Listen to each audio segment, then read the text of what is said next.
Hello again, ladies and gentlemen. I'm Joe Hendy, the Android Authority app guy. Tired of playing and hearing about the same old games over and over again? I know I am, so in this video we'll be showing you the 6 most underrated games for Android.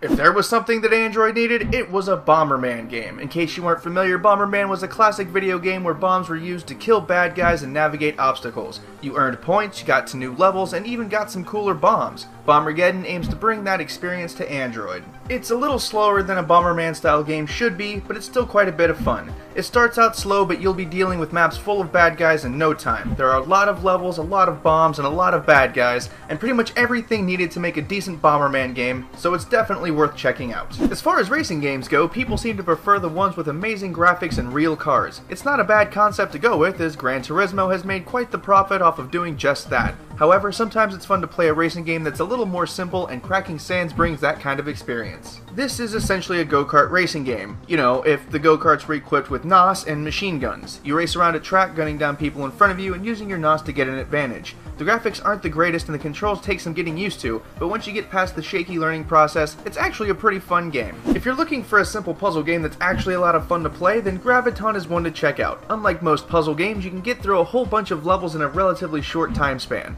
The premise is that you have to get the red balls off the screen without losing any of the green balls. What makes this game so charming is that after each round it tells you how you've compared against the average, whether you were faster or slower, how many tries it took you, and even how many players have made it beyond that point. Since these kinds of games are best for killing a few minutes, we can see this as being one of the most underrated ways to kill some time. With the increasing number of good action RPGs out there, it's quite easy to overlook Ravensword. It's not the highest rated out there, and it's not the most popular either. However, it does contain most, if not all, of the elements necessary to be an excellent game that's also a lot of fun. We believe where this game may trip people up is the beginning. As many RPGs do, Ravensword starts out painfully slow and the controls are a bit hard to master. However, once you get used to everything, it's hard to put this game down, and it definitely belongs in the underrated column. This next game is gorgeous. Of course, we're talking about a game called The Room, a mammoth success on iOS. It just hasn't garnered the same amount of attention on Android, and that's really a shame. It's a puzzle game where you must explore an object and unlock all of its secrets. It really is quite difficult. We're not entirely sure why this game isn't more popular on Android. It's rated very highly in the Google Play Store, the graphics are great, the controls are simple, and the game is challenging.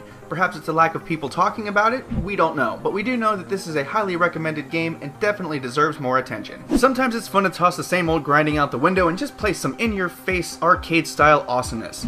Many games can help you accomplish this, but one that isn't so well known is Cider Arcade HD. This action-packed side-scroller takes you back to the arcade days of gaming, and it's actually wildly fun. You essentially just shoot things. That's right, no ridiculous plots, no grinding for coins, gold, crystals, etc. Just you, an everlasting clip of ammo, power-ups, and dozens and dozens of bad guys to kill. Levels are long and challenging while the gameplay is fast-paced and intense. Its simplicity may be what prevents it from gaining more attention, but if you're in the mood to just shoot some things, give this one a try. If you check out our leaderboard, you can see how all these apps stack up against one another. Really, there are no winners or losers here because these are games that already got passed over in their respective genres for more popular, but not necessarily better titles. As usual, we don't have a ranking system. These are simply listed in order according to how well they were rated in the Google Play Store. There is no bias on our part. For more info, check out the written version by staff writer Brad Ward. The link for that is in the video description. Once again, I'm Joe Hendy, the Android Authority app guy. Feel free to subscribe to our YouTube channel and check out the app links and our social media links in the video description.